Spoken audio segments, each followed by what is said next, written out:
passed out in a snowdrift, poor bastard. Almost froze to death. He can but try. Oh. Come on. Where did that come from?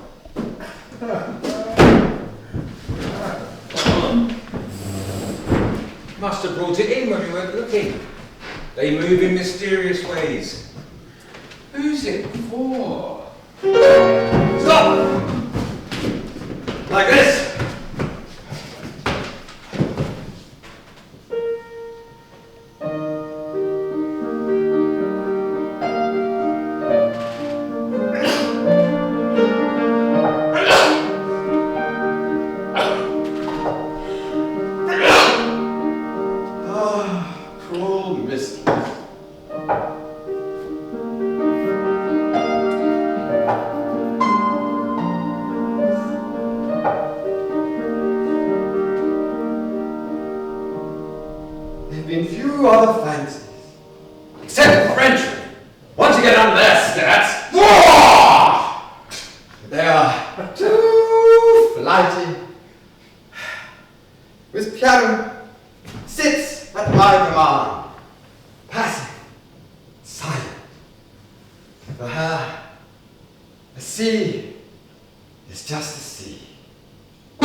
No matter how hard she is caressed.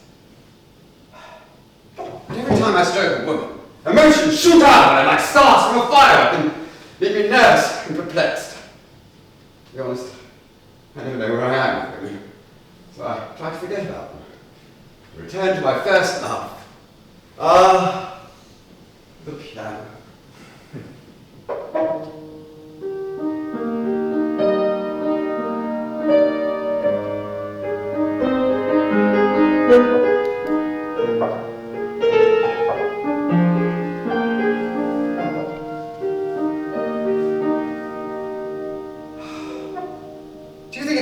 In love than in Anatoly. I knew someone once who was in love with a hat stand. Why the piano, mon brave?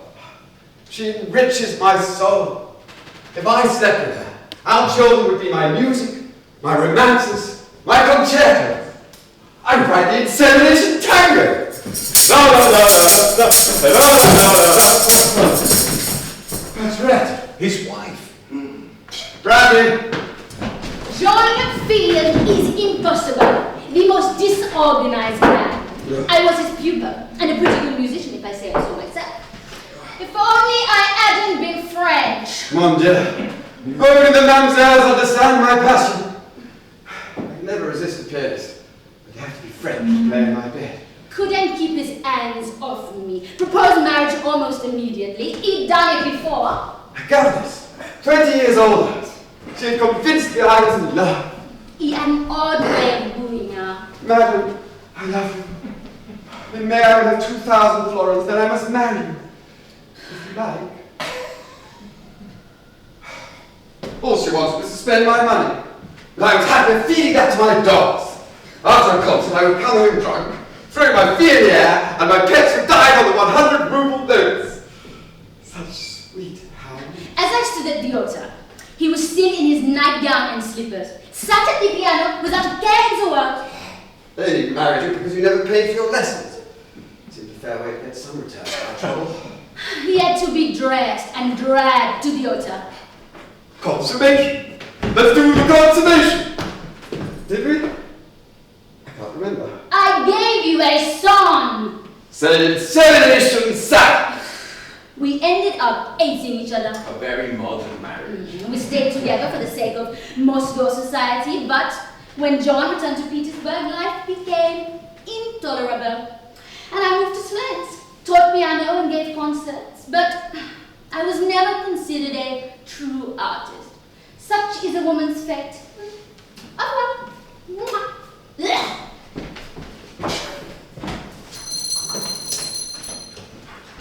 Is she gone? Yeah. Awful woman. She gave you a child. A son.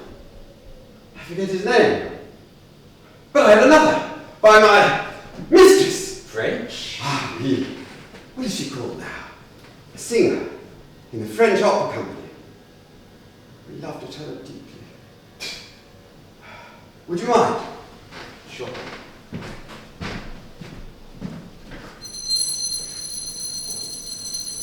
No one. Pity. Mademoiselle Charpentier! That's it! Oh, we couldn't find a thing about her in the archives. Except I exist. Leon. Father, it's good to see you. Yes. And you. I need a drink. I spent a great deal of my life looking after you, Father. Drink like that. What? Father, Why not? it makes me feel old. But you are. Oh. Very well. Papa is like a child. He needs constant looking after. Battling with my piles. He suffers endlessly. He had all sorts of quack cures. It did you more damage than good. People were fascinated by my arse. Turned out it was cancer. Terminal. Towards the end, they said your artistry no longer had the power and delicacy that made you famous in the salons of Petersburg and Moscow. You try being romantic and sensitive when your bottom's on fire. You don't call it a piano school for nothing. Largest personal consumption of brandy and champagne in Russia didn't happen. I play better when I'm drunk. It ruined your constitution. Yes. I had enormous fun. For a while. I appreciate it, you know. Was I a useless papa? Not at all. You taught me so much. How to shape phrases, light and shade, the way music tells a story you can never quite grasp. You were happy or sad at its end, sometimes both at the same time. Bit like life then? I suppose.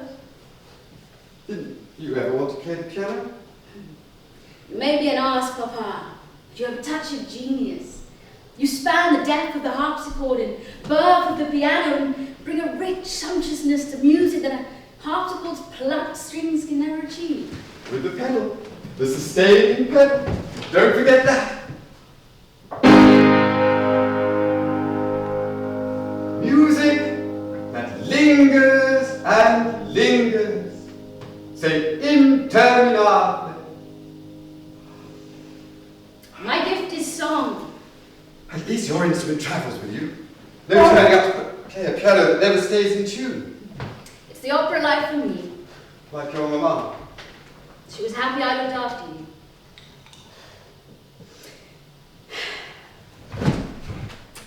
She'd sober up, Papa. Oh, I simply can't.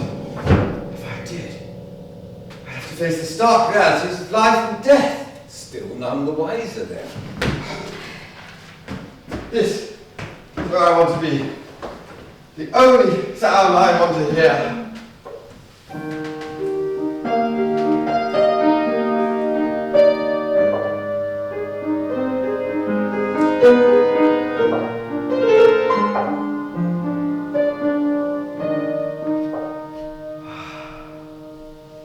Side of the piano, or wine, women and song, and not necessarily in that order.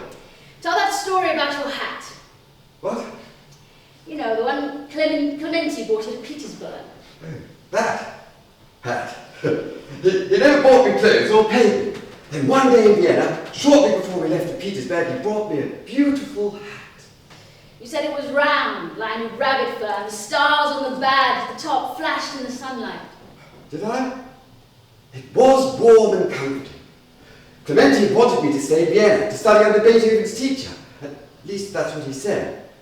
I think he didn't need a small Irish pianist to show off his pianos anymore. If I'd stayed in Vienna, I'd have ended up alone and penniless. So I went on and on at him until he screamed at me. Ah! He gave in, brought me the hat, and off we went.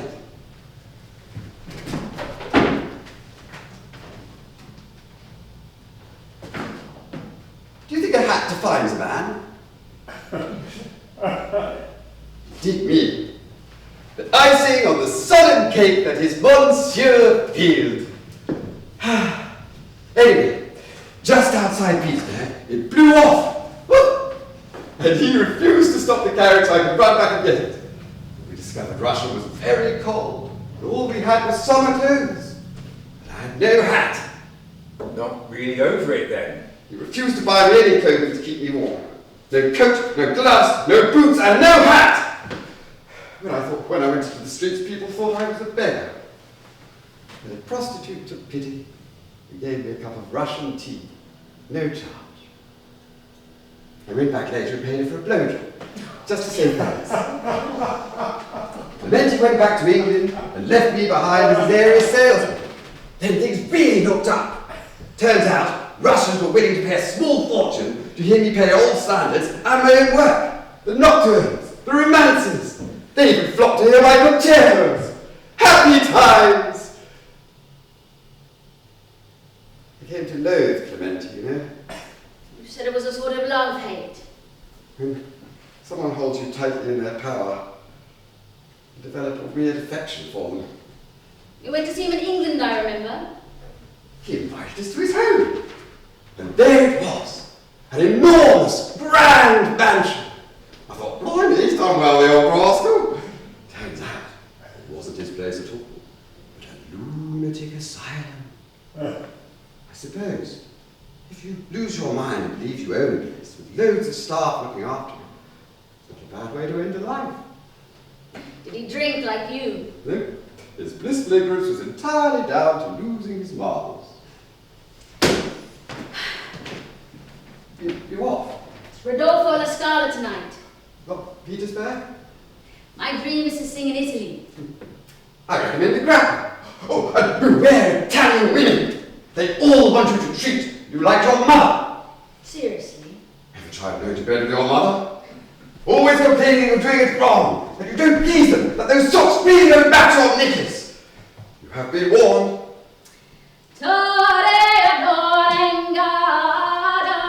Wrong opera.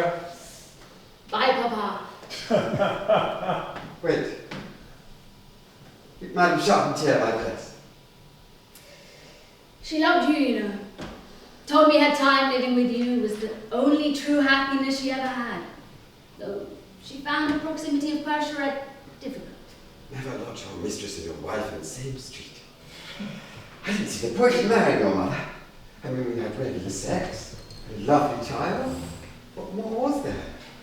I suppose having a father like yours who paid someone 100 guineas to get rid of you wasn't the best example of how to be a dad. I thought... Papa, you never think. You're so bound up in yourself. No, I'm not. See, music, Neil. Music! There is more to life than playing the piano. What? Singing. Oh, and eating, and sex, and drinking, whiskey drinking, and good company. And love, Papa. I suppose. Yes.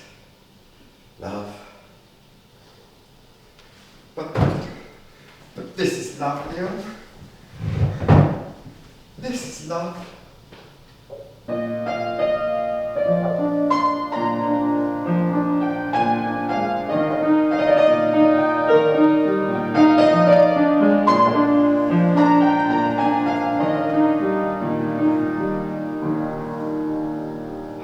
Not for me, Papa. Not for me.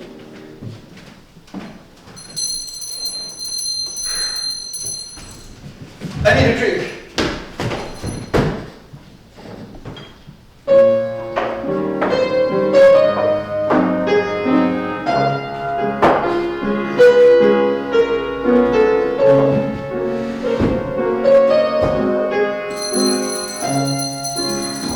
Next.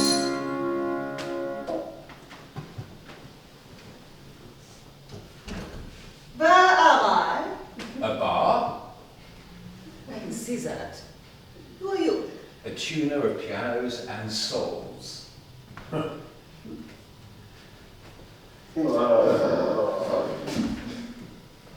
Who's that? An Englishman we found in the snow. I'm Irish, goddammit. You don't sound it. So much time in Russia, I speak like a Slav. You're drunk. Oh, dead drunk. So is the next man. The next man, yes. With a glass of champagne in one hand and a bottle of brandy in his pocket.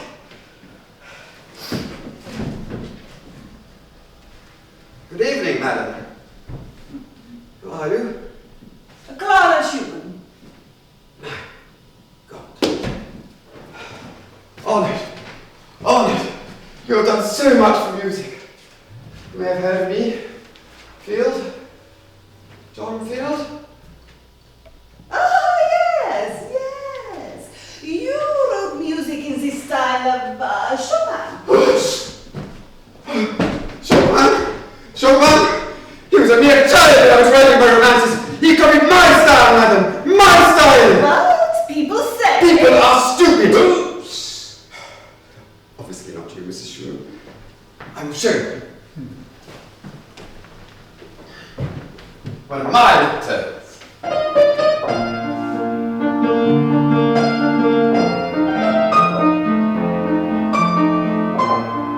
Sound like Chopin, huh? I wasn't even born when I wrote this. I apologize. Damn instrument. I thought like everything else in my life, just ignore it and it would vanish. Poof! Brandy. Can't imagine a world without the piano.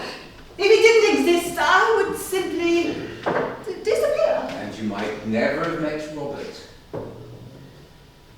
Is my life to be measured by just two things? An instrument and my husband. I am famous for both.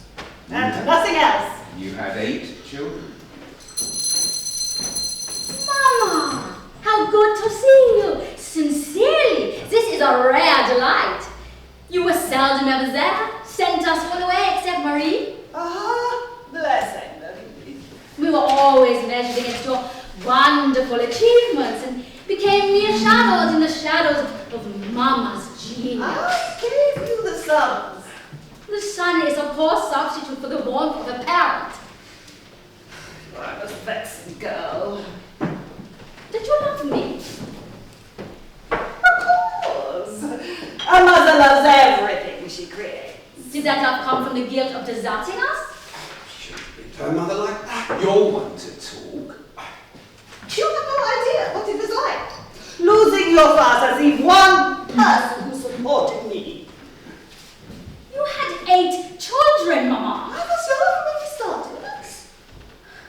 I've known your papa since I was a child, but your grandfather did everything to prevent us being together. He took me on endless tours to give exhausting recitals, making sure I was as far from Robert as possible.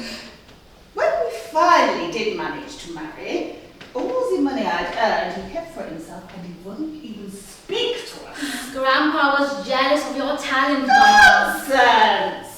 What can you, a child, possibly know of this? I grew up and understood. You grew up, said you loved us, and went away. I know you love Papa very much, but his death defined the rest of our lives. What was I supposed to do? Gather you all to me and live in poverty as the world slowly forgot your father? I owed it to him to make your lives as he would have wanted. And playing the piano was the only way I knew how to earn money. I became a musical tinker, endlessly enchanting audience so my children could live comfortable lives. And yes, it was a struggle. People still didn't think a woman was a serious artist and should be paid for her efforts. I never perform for anything less than 10 louis. Tis my rule. There was one concert. I had agreed my fee, but afterwards the organizers just sent a bouquet, believing that for a woman, flowers were rewarding her.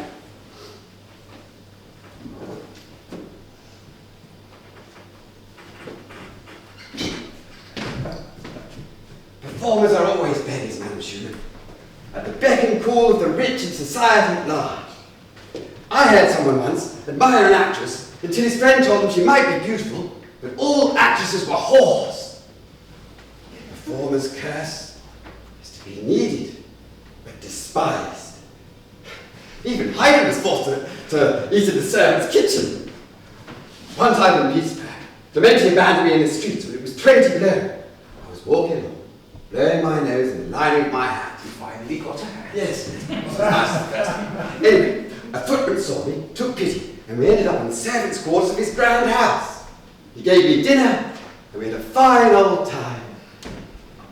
Weeks later, Clementi wanted to show me up in the same grand house. But as we approached the front door, the footman tried to make me go in the servants' entrance. Even he couldn't believe I was anything more than a musical beggar. Everyone was embarrassed. And I lost a good friend.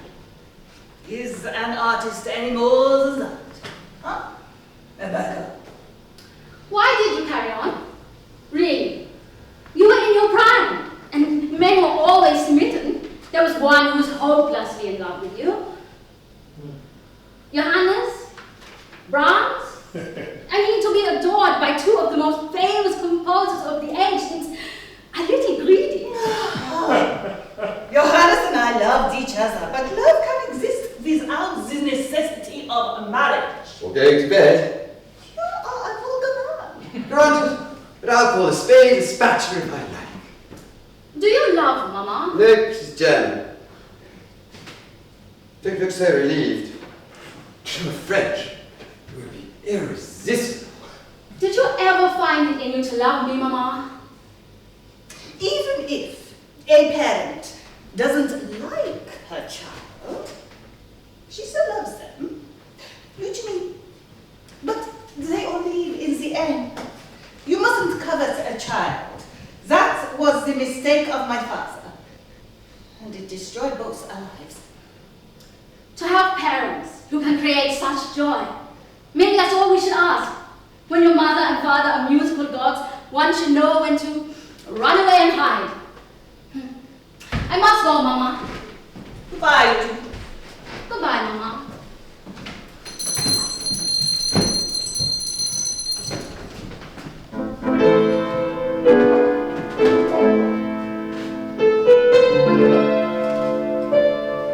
Oh, to be young again. I was always young! Ready?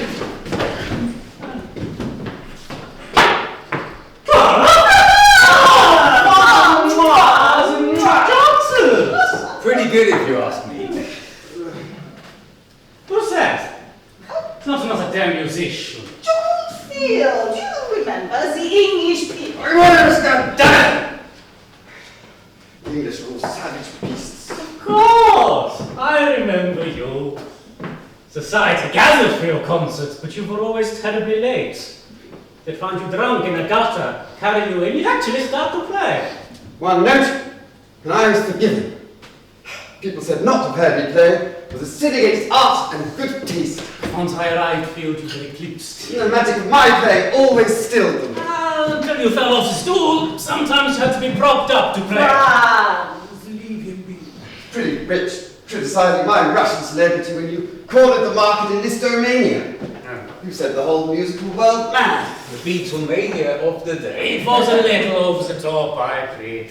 But my playing wasn't soothing like yours, Field. On the contrary, it raised the mood of my audiences to a level of mystical ecstasy. My admirers would rip handkerchiefs and gloves away from me. Women cut off locks of my hair, sometimes when we were actually in bed. Is it any wonder I became an abbé? As though turning to religion failed to fend them off. If anything, it made me more attractive. A sort of forbidden fruit. I was serpent in the paradise for musical gods. Is it any wonder I wanted a quiet life? It was rumored women were conceiving children just from hearing you play. That is immaculate insemination. I remember one night lying with a gorgeous countess who I had discovered naked and aroused in my bed. After consummating her desire, we lay looking up at the window to see the moon and stars. and her husband's face staring down at us. He'd climbed the drain pipe so he could look in. Afterwards, he said he was pleased that his wife had chosen to be with a man of my magnitude, and that he admired my physique. Sounds though you fancied a threesome. Stop! I do not tolerate vulgar men. Maybe I should sit and play some soothing music. Don't indulge him. He'll lull you into a sleep that signifies nothing. When I play, people sit up and listen. Let me show you. Oh, stop! What do you mean stop? You'll break it. I will not break it. She's right, Franz. I remember a concert where we were 3 in a row, and the fourth. Bonus points. We played it through the other. I came to one of your concerts, and you played with such force, a painting fell off the wall, and 2 young beauties fainted at your feet. I asked my neighbour, does he bite? The piano turned you into a musical vampire.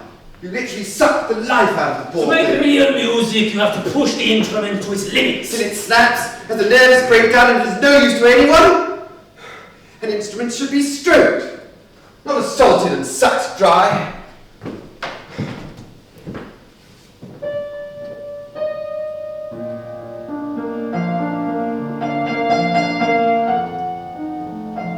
Clara, darling, did you have this much trouble with Robert? He was a dreamer, too.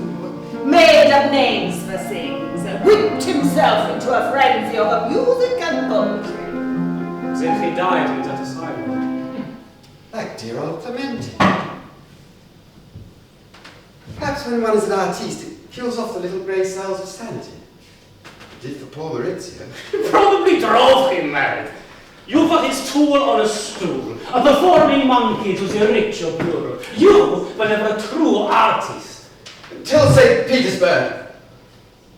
Brandy! Do you ever wonder what we would have done if this piano never existed? I have become famous for my artistry on maracas.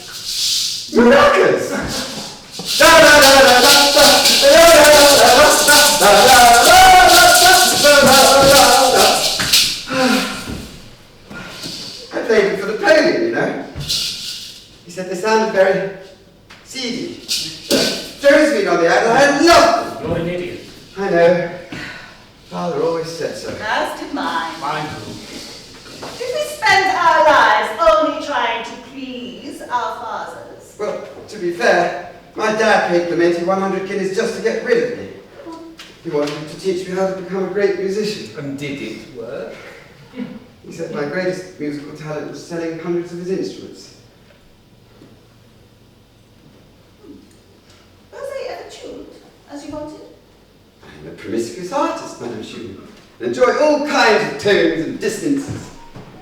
A piano is much like a strumpet, winning, highly coloured, and expensive to purchase. You really are an idiot. But not of the maracas! La la la la la la la la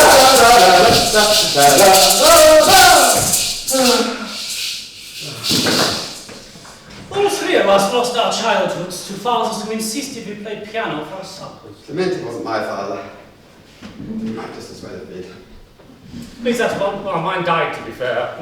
I was 16. Death is the cruelest way to disown a child. Why, though? Why what? Well, why do we allow our fathers to treat us as they did? I was beaten into submission. And what could a 8-year-old boy do under such circumstances? I had to grin and bear it. But you, Madame Schumann, surely there were those who could have loosened your father's grasp. You never met him. I suppose if I had been a boy, it might have been easier, but I was his property. To do this as he wished, and he never brooked opposition.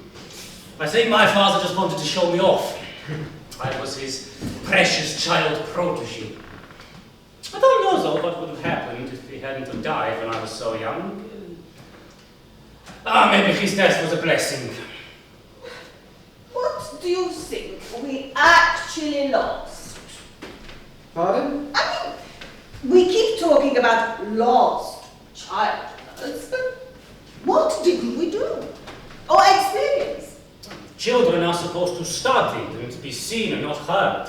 Oh, we were always heard. Dancing was what I missed.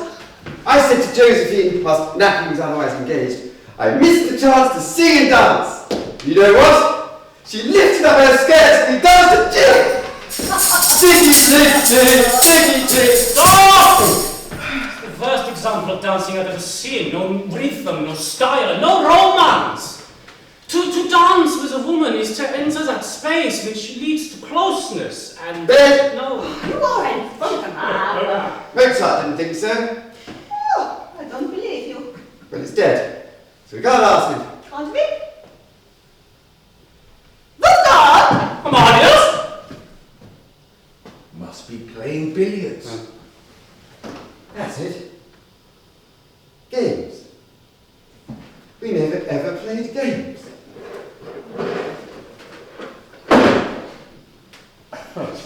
We can't play those. Why not? None of us know the rules.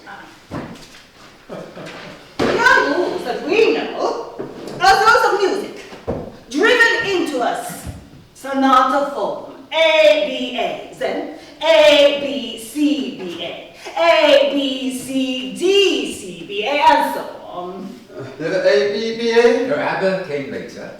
This chord must follow that chord, no parallel fifths, no dissonance. Unless absolutely necessary. I don't like to have met Mozart, you know. I played for him once when I was 9, but such a brush with genius is lost on a child. Haydn, though, thought I played the piano extremely well. At least that's one papa who actually liked you. Didn't you perform in public at the age of 4? They lied. I was 6. It was a marketing wheeze. Made me seem more extraordinary than I was. Nothing new under the sun. If I hadn't played the piano, I would have been made to work. But What? Like a sardines! I didn't think I could win a competition. I'm Hungarian, for heaven's sake. You could ghost with a chance. Do you think that people understand, remember our talent now that we are... Well, ghosts. Ghosts? Ghosts? What the hell are you talking about? Oh, very amusing. Stop! Shut up, everybody! Explain yourself. Well, look at us. You were dead before Clara grew up, and she is, well, as you can see, she is, Careful, Franz. let's just say mature. So what you're saying is we're all... Dead, yes. They are mere shadows of genius, staring into the blank mirror of fame. For God's sake, spare me any more of your flowery nonsense. So, we're all past tense. If I'm a ghost, then how can I press a key down on this piano? Yep, that's definitely me, and not some spectral string plucker. Maybe the sound is just in our heads. That's how I experience music. I hear it in my mind and it comes out through my fingers onto the piano, which then echoes my thoughts. As I play, it is as if I am crying myself out. You think too much. No, Clara's right. All performers do that. No note should be a surprise to a performer, but the result of experience, technique, and concentration. It is the final manifestation of a performer's art.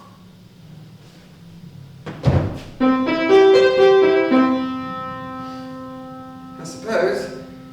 Yes. I never gave it much thought. I suspect you drifted through life without ever wondering about your technique. You were a musical innocent. What would you have done if you couldn't compose? Paint? Write? Definitely right. No travelling, occasional trips to my publisher, but mostly I'd work from home. Robert wrote, maybe being forced to be a composer was a blessing. It brought some peace. Destroyed his mind. I think, no. I know that his madness did not come from his isolation. I would have been happy as a writer. I often wish I had been. Oh, please. You never stopped expressing yourself. And I quote, "No one since Field has been able to reproduce his musical charm, soothing like the slow, measured rocking of a boat or the swinging of a hammock, amid whose smoothly placid oscillations we seem to hear the dying murmur of melting caresses."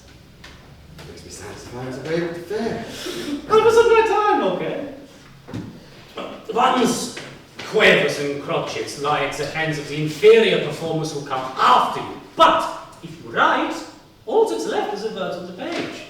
Words are what they are, no matter what language you write them in. But if they burnt all the books, then the words would disappear. You would be left with nothing but the ghost of them, like the echoes of a resonating chord. You forget one thing. Words can be on this page, but they can also come out of someone's mouth! Not if you've had your tongue cut out.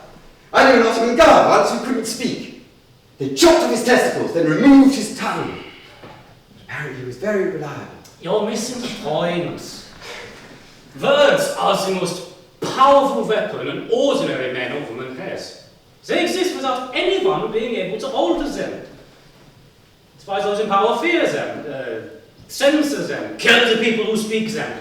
But you can't kill words. So you can... Music needs to be performed, so you could kill all of the players, deny them never having an audience. Can we stop, please? This is all becoming tedious, and I want another brandy, and not to have to play the piano for a while. Ah! Got it! We should give a concert, all three of us, and then see which the audience prefers. Oh, I think that... A terrible idea! Why? Well, for a start, what order are we going to play? Liszt first, Clara in the middle, no, Liszt last, and me first and Clara in the middle, like a musical sandwich. Why? It's obvious. I play lightly, like raindrops on the keys, and dream my pieces. That's your quote, Liszt, you pretentious bastard. I was a romantic, what do you expect? So the piano shows off my music, and Mrs. Schumann shows off her technique on other people's music. I did compose my own, you know. But two pianists playing their own music, wouldn't that be excessive? What if we all three play our own music? You could take access to its limits. He always did. But why should I be last? Top of the bill. Don't knock it. After you, Franz, there will be no piano left to play. That's it. We'll call the concert the death of the piano. And all of us will finally be rid of the damn thing. But it's in our DNA. A what? Pardon? She shouldn't have read that encyclopedia. It's what makes us tick.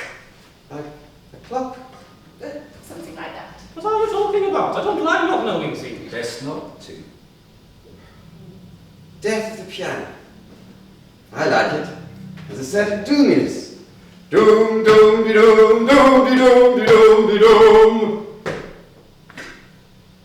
Could have been worse though. How? You could have been castrated. Oh, Jesus.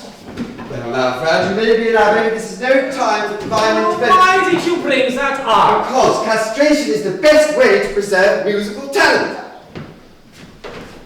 So your maracas would be totally knackered. Obviously you're exempt, Madam Schumann, but if young Franz and I had angelic voices, our crown jewels would have been on the line. I knew a family once in Italy, whose son's singing was the talk of the village. When the Pope decided he needed more trebles, they chopped off his testicles and rushed into Rome for the audition. A sort of Vatican's Got Talent. But he didn't get in. Anyway, there he was. Nice voice, no money, no fame, and no maracas. He ended up selling bread rolls, chip-tune on the short corner of my street. A far cry from the echoing Sistine Chapel, but more nourishing. He also made a good living as a lover, the ultimate safe sex for much of society. It's a high price to pay, sacrificing your manhood to achieve stardom. Still done today with slightly less surgery. Young boys didn't have much say in the matter. In Naples, I saw a sign over a shop. Here, boys are castrated. Seem to be doing a roaring trade. All in the service of art. Perhaps the piano emasculated us. Well, I'm still intact. Oh, for heaven's sake, will you stop your puerile vulgarity? Sorry, Madam Schumann. We may have sacrificed our childhoods, but we were still able to love, to have children, to make a living. I love making a living. After years of having a big fat zero, the world was finally at my feet. I would hardly describe Petersburg as a world. It was my world. I was at the center of something that wasn't a piano keyboard. I could drink, have sex, and not worry about money.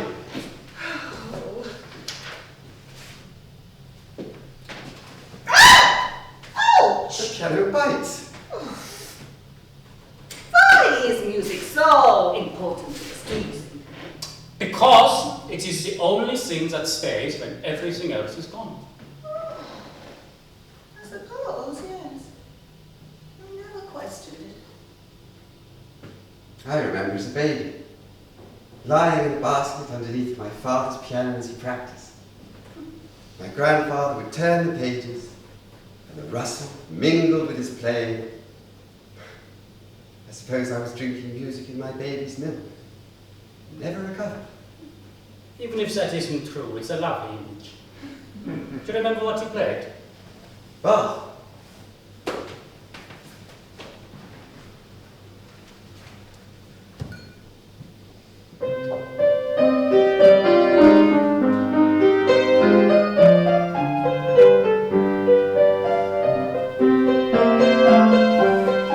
A concert may be called Death of the Piano, but no one will ever be able to say it was the death of music.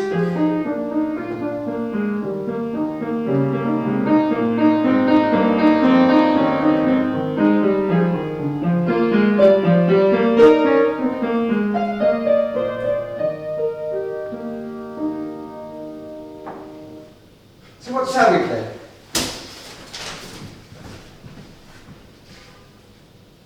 I can't play that. Why not? I'd have to practice. Come on, we are some of the most talented pianists of our generations. Of course we can play these pieces. Oh, very well. And there is the concert. Time and place. I choose. I really don't want to go too far. Within reason. Weimar, Petersburg, I don't care. Okay, Weimar. No messing about with spies and nutcases, Franz. Pardon? I'll explain later. Everyone ready? Then off to Weimar and a night of splendid music making.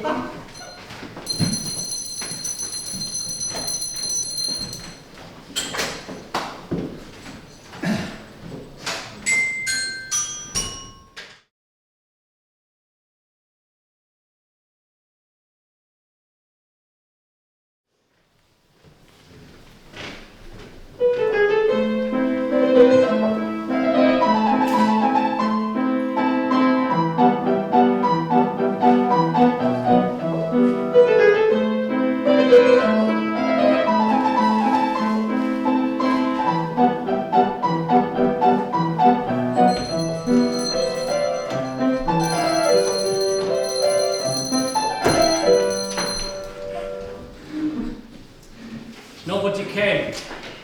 We need to brush up our marketing. Silence, no hands clapping. So disappointing. Do you think music exists in an empty room? Discuss. You cannot experience music if the performer isn't there.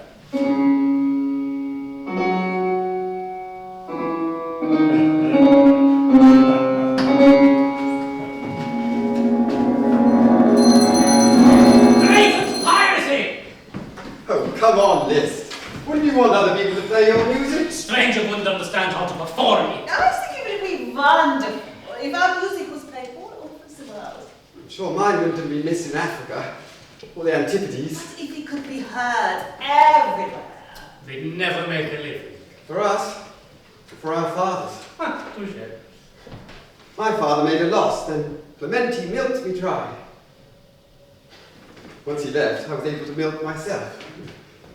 Oh no, that's gross. Oh, you are a vulgar. Oh no, get over it. Could have been worse though. How? The critics might have been in. Oh, the critics love me. More than your family. That's a low blow. Apologies, but the word critic brings me out in hives, and I quote, "The Pastorale by John Field, a composer once popular but now forgotten, is a piece of insipid prettiness and nothing more. We can see no benefit in endeavouring to revive a taste for music which, though fitted for its special time and purpose, has no kind of quality to make it durable or at the present time endurable." Maybe you are not too modern taste. It was written in 1846, for God's sake. I'd only been dead 9 years. So much for immortality. Brandy. What did the critics ever do for us? I mean, they sit there, judge, and have only a talent for script. Critics are a puffed up lot. I challenged one once and he replied, "Where would music be if not for the cultured dilettante?" He actually smirked. Oh, smirking is just so... Vulgar! An archduke once told me the most vulgar thing he'd ever come across was a dinner party where they didn't serve port. Society is only happy with its being vulgar field. I once threw away an old cigar stump into the street, and an infatuated lady in waiting grabbed the ashes from out of the gutter. She puts them in a locket with the monogram FL in diamonds and wafters about the court with them round her neck. Once admirers of the price of fame, and you, Liszt, were a champion at collecting them. Some actually did say my music was vulgar, though. They didn't understand that.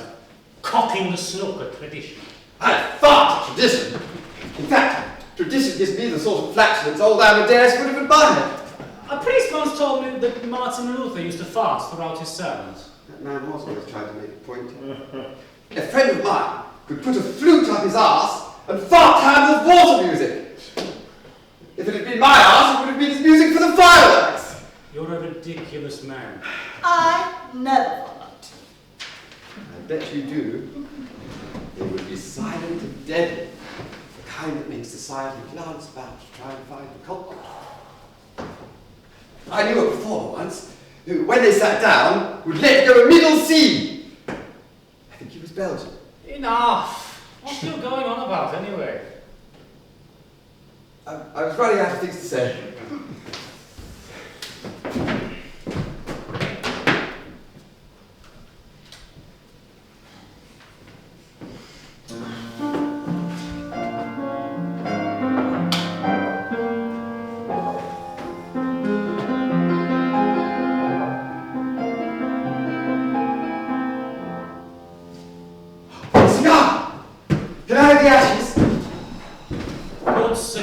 Closes the doors on the vulgarities of the road. How dare! I want the doors of vulgarity to remain open wide!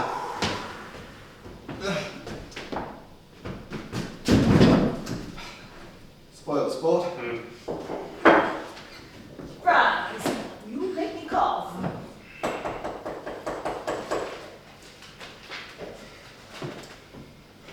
Oh! Field, would you please behave? Would you stop being ridiculous? You are a fool. I'm a foolish wit, and not a witty fool. I was quoting. Stop it, Franz! Would you please behave? Why should I? You certainly didn't. Your womanizing was prodigious. Father warned me on his deathbed. Beware of women, Franz, they will bring about your ruin. I think my father may have said the same thing. But I never listened.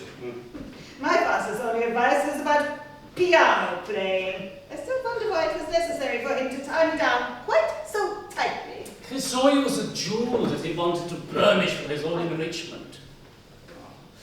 I loved him. Did he love you? Sadly, I don't think he loved anything more than the idea of one of his children had miraculously become his path to riches. No, Clara, he loved you too much. When Robert came along, he acted more of a spurned lover than a man about to be deprived of his livelihood. He had a livelihood. He saw pianos untaught and was comfortably off as it was.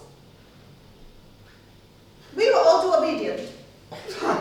I was the most disobedient pianist ever. I drank, I whored and sang, all over Europe. I'm surprised no one shot you. Huh? You know, Clementi and Mozart had a duel. Ah, now you are being silly. I promise you, in Vienna. It was a piano duel, though. So not as exciting. Oh, it was breathtaking. What? Who do you think? I had a duel once with the Tsarina. We sang our hearts out. Your names that are. Isn't it better to have a rich and magic life rather than the messed up ones we were forced to live? Life should be the jewel Clara's father imagined, endlessly burnished and blinding those who look at you. My life was a jewel, though. A happy journey through all its various stages, and as much companionship as I ever wanted. Oh, come on. Franz, wake up. That's a load of bosh. What on earth do you mean? End of the first act. Spies and nutcases. May I introduce Agnes Street Bidworth.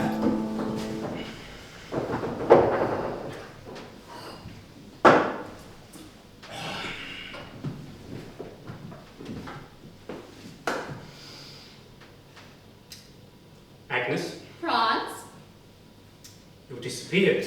I always disappear. Why? The mission was completed. Mission? I was a spy, Franz, sent to Weimar to uncover the political plots that might have endangered my masters. Who were they? A good spy never tells. When you arrived in Weimar, you asked me to train you as a concert pianist. I was rather good, and it was splendid cover. Then you hopped into my bed.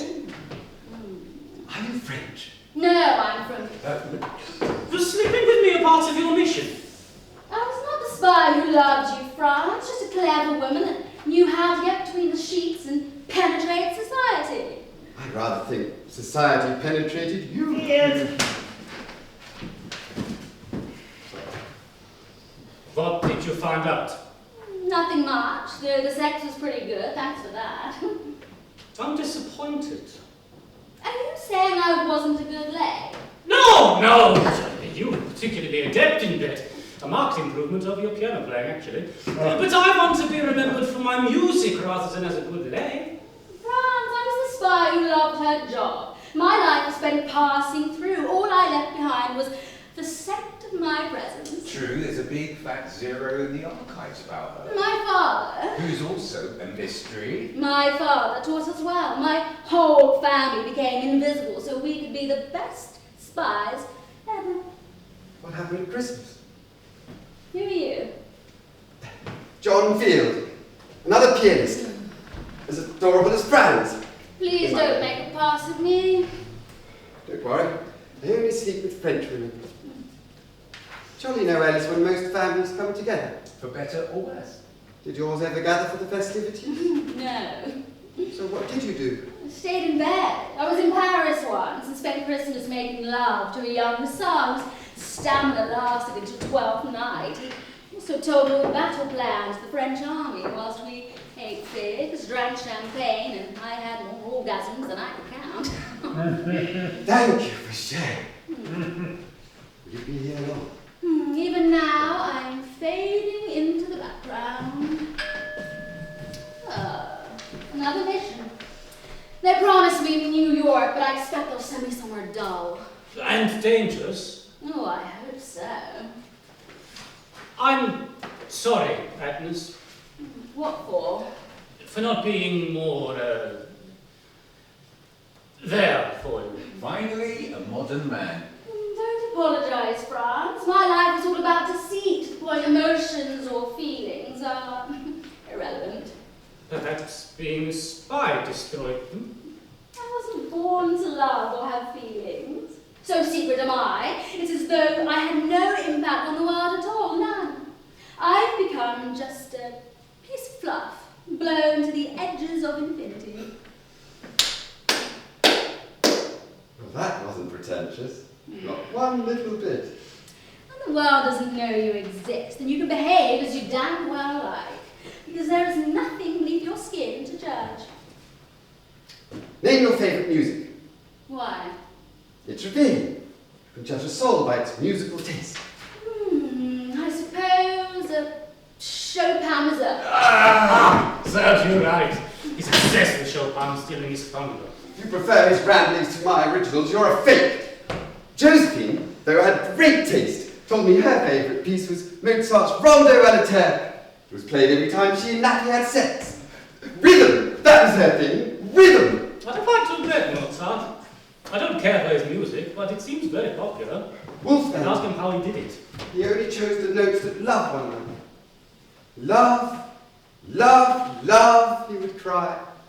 That is the soul of genius. But why does the spy bother to learn the piano? I mean, learning to shoot, tick. Ciphers and codes, tick. But tinkling the ivories? When you don't exist, music is all that's left. A few bars make me forget all that is wrong or evil with my life, and Chopin is filled. Whether you like it or not, ticked all my boxes. It doesn't tick any of mine. Your box, on the other hand. Filled. Ooh, they're getting impatient. Ah, lemon?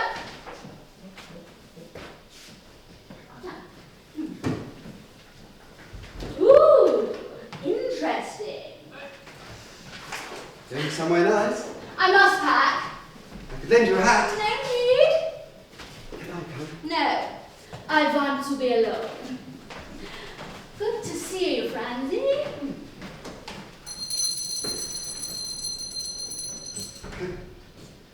No one can say your life was dull, Miss. Do you actually remember how many women adored you or made it into your bed? Too many to count? Oh, please don't use your fingers. Each digit is 100. Impressive. But perhaps you frittered away too much in the boudoir and gave not enough to your stave. Maybe you are more of a performer than a composer. I'm not only a performer, Field, I'm a virtuoso. When I sit down and play, I make my music speak, weep, sing, and sigh. I am a true creator, the equal of any composer, and have the passion to bring his work frivolously to life. So why did you stop playing and become an abbé? Everywhere I went, women fell at my feet. Some of the men, too. I wanted the peace and quiet that music making wasn't able to give me. I craved it. The chapel was the only place I could find that stillness. You were still everywhere, even after you started wearing your priest robes. It didn't mean my appetite for worldly pleasures ever decreased. If anything, it made me more attractive. I travelled all over Europe, from Paris to Italy. My last tour was to Italy. But I was so ill by the time I got there. I thought I was going to die. In Naples. For 18 months I couldn't play or teach, and fell to my lowest depths in a hospital where the treatments resonated with the city of beauty, filth, luxury, and starvation. So you saw Naples and didn't die? I tried, but only God decides your time. I was rescued and taken back to Russia, so I died in a country that loved both me and my music. Mine, Madame Schumann, was not a vulgar end.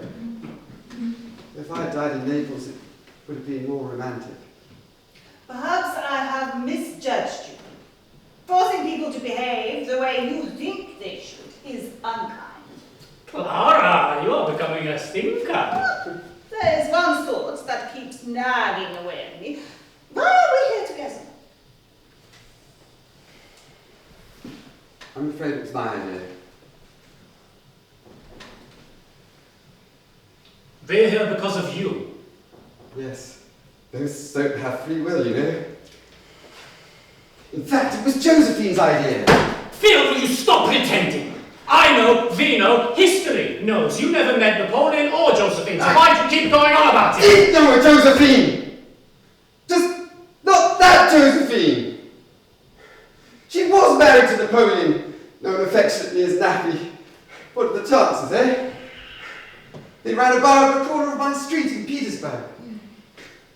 I was a young Irishman with zero social skills, and Josephine was a godsend. She taught me how to enjoy myself. We did silly things, dreamed impossible dreams, and drank loads of champagne. Deep down, though, she had a kind heart. She repaired the damage my father and Clementi had done, and her medicine meant I could be the man I wanted to be. She was a miracle worker in her way.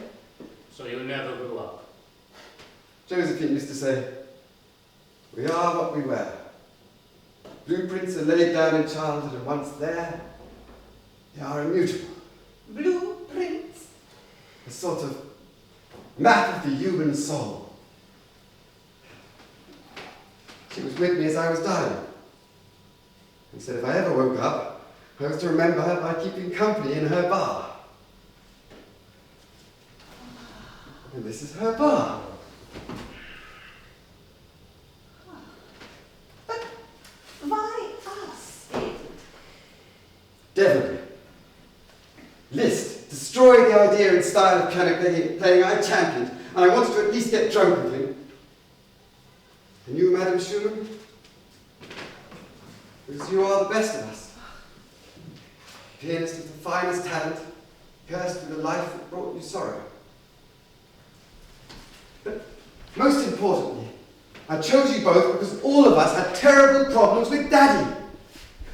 What have we achieved by being here in your Josephine's bar? Other than summoning up demons from our pasts. Apart from that. I didn't want to achieve anything. Just have a good time and try and understand the devilish hold that thing has over all of us. The word piano is engraved on my heart. For me, it is the only way to understand the light and shade around me. I suppose for me it's the key that unlocked the door to a better place. After the terrible hand I was dealt as a child. The piano did that for me too. But in the end, what truly raised me above everybody else was my ability to attract engagements, friends, women.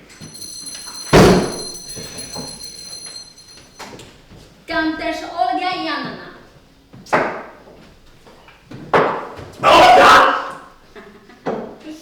Good to see you too, Franz. God's sake, don't upset her. Why not? She's a psychopath. How interesting. And she packs a gun. I thought she was just pleased to see me. Who are you? John Field. Don't tell me. Another fucking piano player? I prefer to think of myself as a pianist. Who are you? Because I countess and Franzi baby's excellent. She's a fantasist. We never had sex. So she did play the piano. Rather well, actually. Oh, why are you here? A Polish countess is everywhere. You are neither Polish nor a countess. Your real name is Olga Zielinski. You were born in Lamberg, Galicia, which last time I checked was in Ukraine, and your family made it big in boot polish. Good Polish! Would you mind? When I spurned you, you took up writing, published a lot of kiss and tell novels, claiming they were based on our life together. The barber can't. You even sent some of your ridiculous stories to the Pope. You spun ridiculous stories. Even claimed that as a child you killed wolves with your bare hands. And what to achieve? Revenge on a man who despises you. You don't understand women, Franzi. Once spurned me, burned for vengeance, and I wanted to humiliate you. So you made it up. All of it. A blagueur! Like moi! I love you. You were French. But perhaps just this once I might make an exception if you polished my shoes? Lift a finger, bastard, and I'll blow your bloody English head off. I'm Irish! God damn it! I absolutely refuse to die as an Englishman. How did you put up with her? She was a limpet. The moment she realized we had no future, she threatened to shoot me too. Your love life seems a little fortissimo. In affairs of the heart, one must think themselves lucky if they end well. Why did you lie about your background? It is too sad. My childhood was one of poverty and neglect, but I had a brother. Oh, wait! But I had a brother who supported me, and we loved each other dearly. Father was a farmer, but one year the harvest failed, and we fell on hard times. Our stepmother insisted that to survive, we should fend for ourselves. So she abandoned us to wander the countryside, eating the few scraps and berries we could find. Then one day, in a wood, an old lady found us, shivering and near death. Stop! She didn't live in a gingerbread house, by any chance. Sorry? This is a story of Hansel and Gretel. You're the one, aren't you? Couldn't be bothered to make up its head about your past, so you made one up and then pinched one. I always knew there was something ersatz about you. Beg, borrow, steal, what does it matter? Did your music come from nowhere? I stole as much as I could. I only borrowed from my soul. And the only way I could revenge myself on Franz was to use the one art I have, writing. I'd hardly call it an art. And it was fun. I made Franz baby look ridiculous as a musician and as a lover. And I made a shit ton of money. There's a lot of dough in body strippers. Olga, I hate you for what you did. But I forgive you. Forgive me? I don't want forgiveness, Franzi. I just wanted to fuck you. But sadly, time has passed. In your long and tawdry life, Liszt, was Olga the worst thing that happened to you? She was the reason I drank and became an alcoholic. Hurrah! Finally somebody who drinks as much as me! To the bar, Liszt! I'm sure there's enough brandy for the both of us. I've already drunk my body weight in hooch and feel as sober as when I woke up. We need you to play one last role. No, I agree. 5 cameos, and then you want me to press it? Would you mind? Do almost for 5. Can't I persuade you? Take a moment. You have all the time in the world. I want my nails done. In the spa, maybe an infinite time out in Elysium, and I've been wanting to fuck Apollo for aeons. The nails, tick. Elysium, tick. But any time anyone has sex with the sun god, he tends to burn their arse off. And how much do you value yours? Okay then, a night with Dionysus plus a good clown. Done. I'll be off! Bye! Sorry! Lord, it's a magpie! More bad luck then. Thieving bastard! Oh, bitch. I wonder if she played the piano. Why are all the women that come into this bar pianists? It's like some weird convention. You're not a pianist by any chance. Thank God for that. Anything to add? And a few words. Come to think of it, my ma didn't play the piano either. French? That's a relief in all kinds of ways. Mother warned me about talking to strange men in bars. We spoke about our families, but none of us so far has mentioned our mothers. Mine followed my career, but I was away so much. Your father took me away from her when I was a small child. Took you? She left him when I was a baby, but legally, he had sole guardianship. At first, I was allowed to stay with her, but then he ripped me away when I was 5 years old. I suffered terrible trauma from their divorce, so I never developed, and still couldn't speak, read, or write. Seems I was the blank canvas he was looking for. I didn't see my mother for years. She was too busy bringing up my brothers and sisters. What was her name? Grace. We used to call her Gracie. My sisters were called that too. They were all Gracie Fields. Did any of them sing? All the Irish sing! Brandy.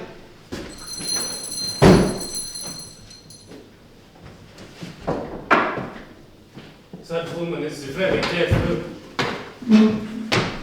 Have a care, Franz. Cosima Wagner is your daughter. Children are supposed to make you happy, but she hates having me as a father. Now, Papa. I sat at your bedside to keep you company as you were dying. You were mostly asleep.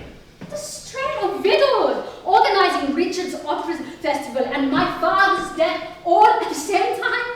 Is it any wonder I nodded off? You knew I was dying and you dragged me to your festival as a publicity stunt, hoping my celebrity would drum up interest and lure people to come and stare at me before they go and saw Tristan and Isolde. My death was so inconvenient to you, you had me buried in the local cemetery rather than at Weinfrei with Richard. No family plot then? You didn't deserve to lie near Richard. You were never in his class. Splendid forked tongue. You were the daughter of a celebrity and married to Hans Bulow, the greatest conductor of the day. Wasn't that enough for you? Hans was nothing but the conduit for which Richard's genius flowed. I may have been the greatest interpreter of Richard's work, but that's no indication to steal his wife. He did not steal me. Excuse me. Who were you married to? Richard Wagner, the greatest composer who ever lived. Really? Must be after my time. That's the trouble with history. Keeps moving along. You are all nothing compared to my Richard. Not real composers. Your music meanders, whereas my husband opens doors and reveals the divine. You could have kept your distance and just listened to his music. I needed the passion of a great creator in my bed, a soulmate who was bringing something unique to the world, who had vision and left interpretation to the also-rans. Are you calling your father an also-ran? My father is a triumph of celebrity over talent. He is nothing compared to Richard. Be careful, Cosima. When I heard your husband's ringing cycle, I felt as if I was wading through a swamp and was bored to tears. The singer strutted about in a cataleptic trance. The gods were scoundrels. The Wotan was an idiot. I even endured Tristan and Isolde, which is the most disgusting thing I have ever seen or heard in my life. Crazy lovemaking, all decency thrown into the winds.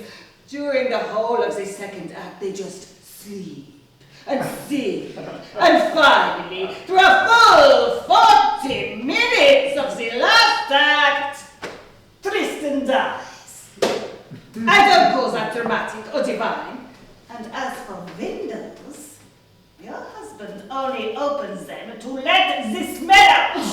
It makes me sad that you do not understand Richard's genius. Sad! Richard Wagner's operas were fit only for fanatics. His music is the opposite of everything I hold sacred. Franz music has a generosity of spirit, whereas your husband's is just selfish and self-serving. Excuse me, but could someone give me an idea about who you were arguing about? Perhaps, Mrs. Schumann, you could play some of this chap Wagner's music? It would have lost an eternity. Which we have. Maybe a few highlights? Certainly. Did he compose for the piano? A few trifles, like yours. My compositions are not trifles, madam. They're musical meringues at the very least. Yes. I hope, Father, you at least don't agree with her. Richard could be very tiresome, my dear. I particularly disliked the way he read his complete librettos aloud after dinner, taking all of the parts. It was interminable. I thought my life would be awful. Apologies, Liszt. It seems that one's children are not all they're cracked up to be. You are a priggish woman, Mrs. Schumann, mooning over your Robert. Richard called him a foolish brooder, a village musician, devoid of soul and inspiration. Whenever Schubert Trout was mentioned, he would muse that your husband had no doubt composed the herring. Just because he seemed plausible doesn't mean he was a great composer. But perhaps your judgment is blinded by love. Whereas yours is driven not by love, but by a desire to bask in another's talent when you have none of your own.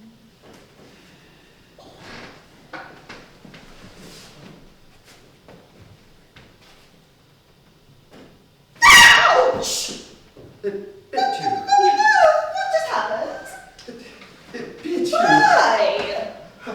Perhaps it doesn't like you. I need your help. I'm flattered. May I call you Clara? No! Just play for me. I refuse to get involved. Ask her. Seriously? Yep. Bend her to your will. Bark. Woof! Field. Bark! Can you do that? Mozart!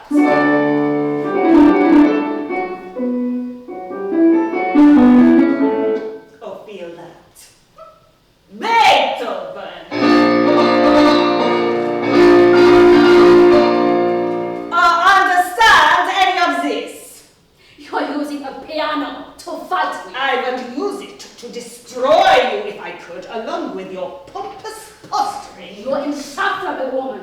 All three of you are dreadful people, puffed up, entitled, and full of your own celebrity. None of us sought celebrity, Cosima. It was forced on us by our fans and people like you. We are just ordinary souls. I'm a mere Irishman. Admittedly a drunk. I'm a Hungarian emigre, an alcoholic, and, though I do say so myself, a babe magnet. And I am just a woman and a mother. All art is created by ordinary people, daughter, blessed with a talent they don't bury, but use to bring joy and understanding to strangers. Unfortunately, Mrs. Wagner, all the creativity in your family rested in your father. And your husband. You are all insufferable, how dare you! All of you, you're pricks. Robert was welcome to you, Mrs. Schumann. I just hope he was a good fuck.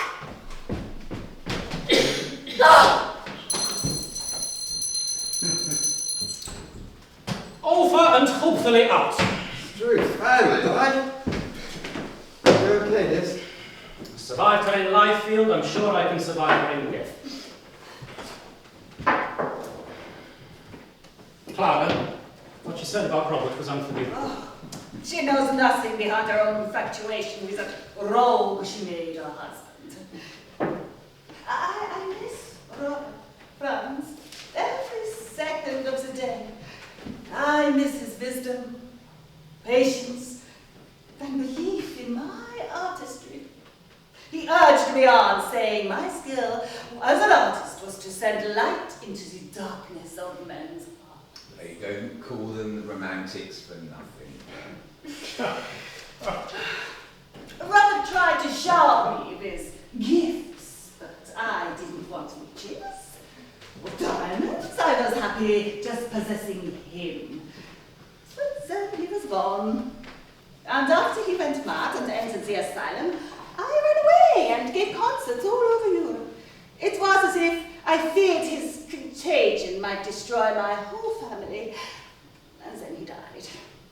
Being in love with Robert was intoxicating. His desire for me was like showing me the end of a dark tunnel that I had been trapped in by my father. With Robert, I experienced love as deeply as any person can. But, honestly, spending time with you both, I'm not sure I child, I had love hammered out of me. All the women I loved wanted to control me and were riven with jealousy. My wife spent her years apart from me in a hysterical fog.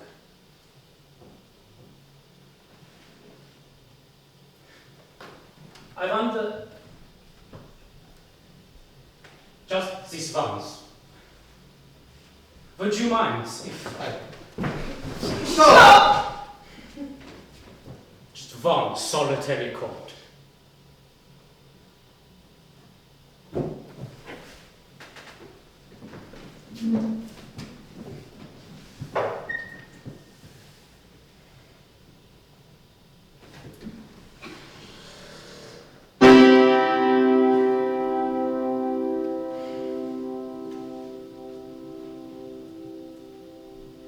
Starting point of perfection.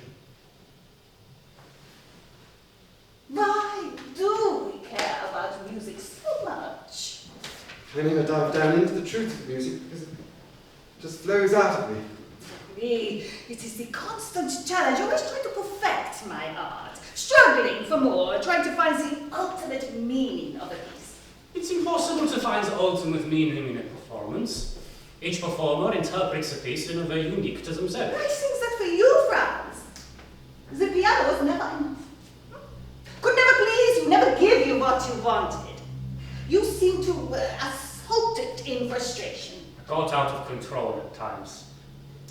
But I didn't want to come across as a buffoon like Fields. Oh, thanks for that. Just when I was beginning to like you. Or to give my life totally to music, like you, Clara. I wanted to make my mark on the world, be fascinating, dominate society. The piano was the only way I could do that without other people's help. Do you think that we have been honest with each other? Difficult to say. The truth is a great flirt. Perhaps the piano is the only thing we truly understand. Perhaps we are unable to connect deeply with anybody, except through its music. Perhaps music is the only thing we can open to see the world beyond. Josephine told me that music was the only thing that helped her relax. Amadeus couldn't get his head around anything but music. To Clementi, music was a means to an end. But for me, it was the lifebelt thrown as I was drowning. To listen, to really listen to music, you have to take a step back. I remember going to a concert given by a player who was much admired. I complimented him on his artistry. He looked at me and said that the evening had been the biggest disappointment of his life. He was amazed when I told him that for the audience, it was a complete opposite. Why, I asked, and we all stood and clapped so fiercely at the end. Because, he replied, you were applauding the idea of music. What's the meaning of it? As long as the audience bought tickets, they could love or hate my performance as much as they liked. Did you care about what other people thought of the music you composed? Not really. Composing is a lonely business. But the early romances did keep me in hats. So, why compose at all? To remember music that has never been written. We write to become immortal. Or because the piano happens to be open. Or because we've looked into a pair of beautiful eyes. The piano is where I go to remember everything that stirred wildly in the impassioned days of my youth. It's where all my dreams, all my wishes, all my joys, and all my sorrows lie. Perhaps the secret of the piano is to never let it speak for itself, but to play it as though it were a singer or an orchestra. I curse you for bringing me here to remember the worst and the best of my life. You treated me no better than my father. And yet, I know I would have been unhappy if I had not always worked at my art. I thank you for giving me one last moment who remembers that joy.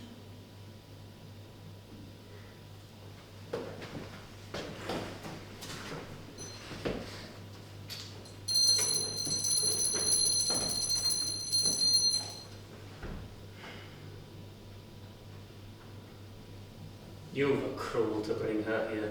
Perhaps I should have left her in peace. Do you feel the same way?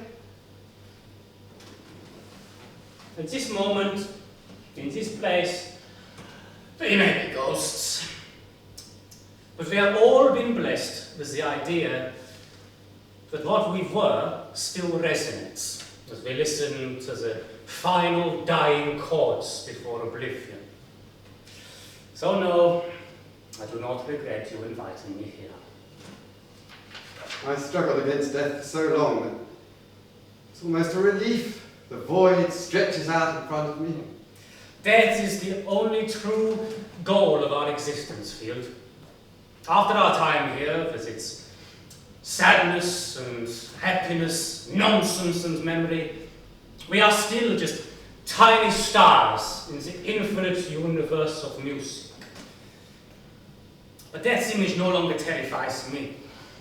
I find it soothing and consoling, and thank my God for granting me one last opportunity to learn that death is the key which unlocks the door to our true happiness.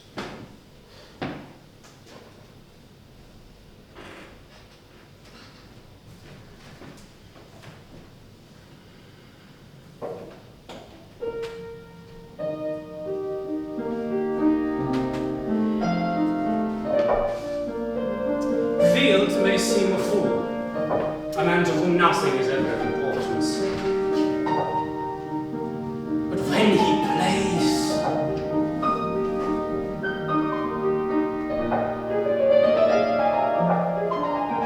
he is, to my mind, a savant.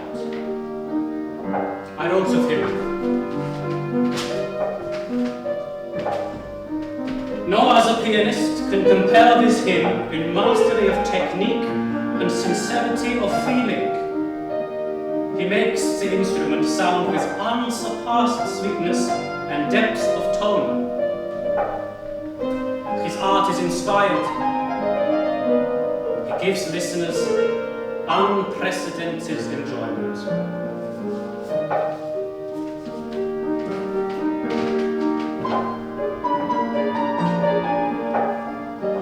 In truth, I envy him.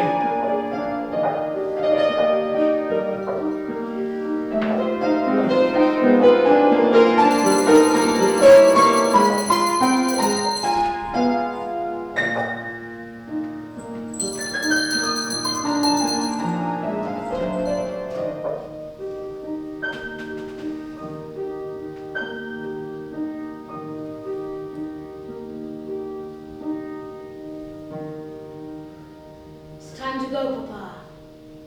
How's the opera? Finished to great acclaim. If only life ended the same. Not with the death rattle that even music cannot silence. I need to pay the bill. No one told me it was a free bar! Or is that the story of my life?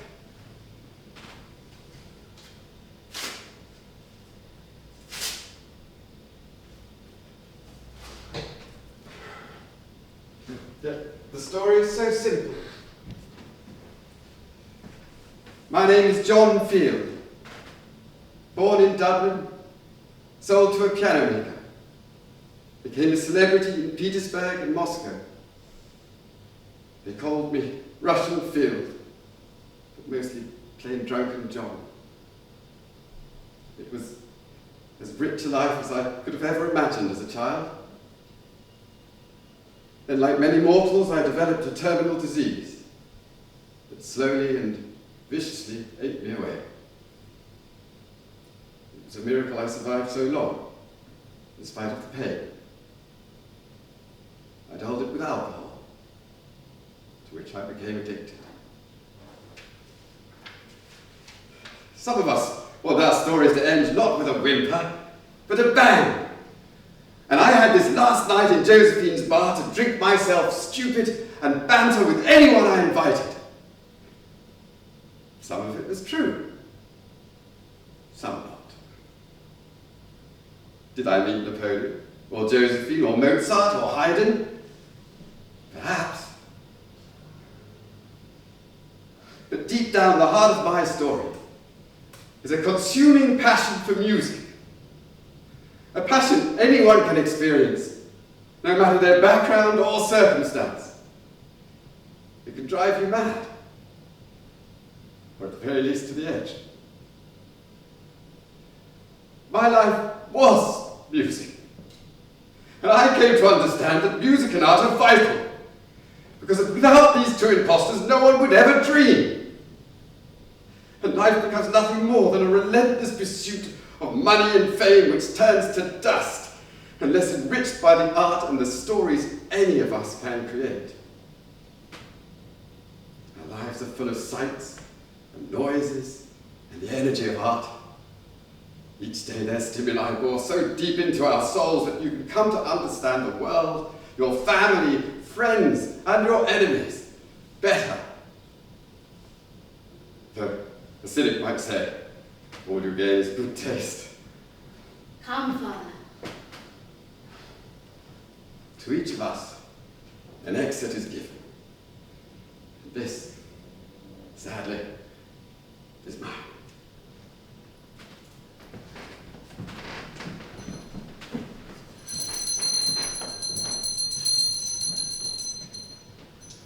Right, who's next?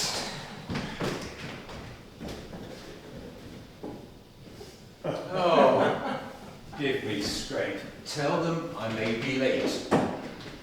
I'm getting dinner. Do you want chips with your fish?